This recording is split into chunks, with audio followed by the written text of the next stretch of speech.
I'm Edie Lush, and I'm here at COP21, really delighted to be in Paris with Sarah Bell, the CEO and founder of Tempus Energy. First of all, tell me a little bit about where we are and why we're here.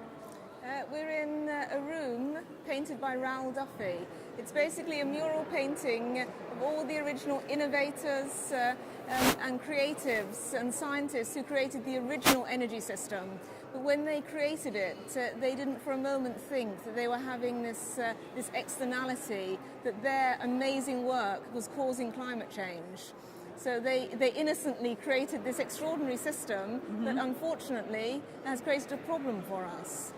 And what do you think the problem is? Where do you think we're going with energy, with climate change? What is Tempus Energy doing about it?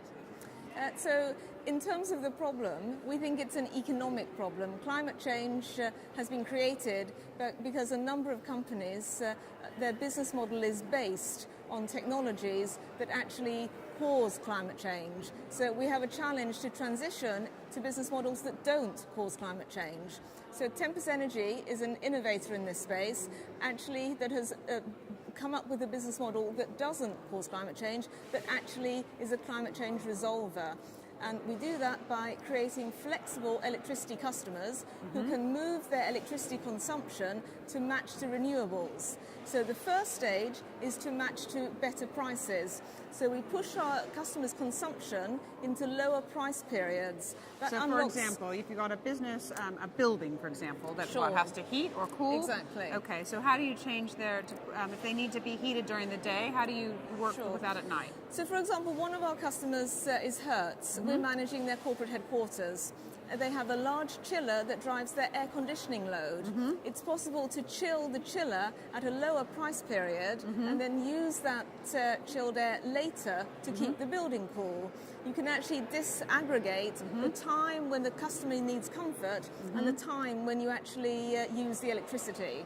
By disaggregating the two, effectively using thermal storage, either cold or hot, you're able to push that consumption into a different price period. That basically unlocks value for customers in the form of a lower bill, which motivates them to become flexible. The more flexible customers we have, the more cost effective we'll be able to run a renewable energy system, because we'll be able to manage the inherent intermittency from renewables. And what's next? What do you think is the next step in terms of innovation? Where is Tempus Energy going? So we started as an electricity retailer in the UK in March this year, and we're building up more and more customers and unlocking their flexibility, which means in the UK we're going to be able to cost effectively put up more renewable generation, wind and solar, and manage that effectively. So all the technologies are there. We're using technologies that are tried and tested, but it's about proving that commercial model that it is cheaper to do this. And we're doing that by outcompeting every single other retailer in the UK. We are the cheapest electricity retailer because we've innovated to a lower cost base. So thank you so much for taking the time to speak to me, and thank you very much for having Hub Culture here into your amazing event tonight. Thank you. I'm Edie Lush at COP21.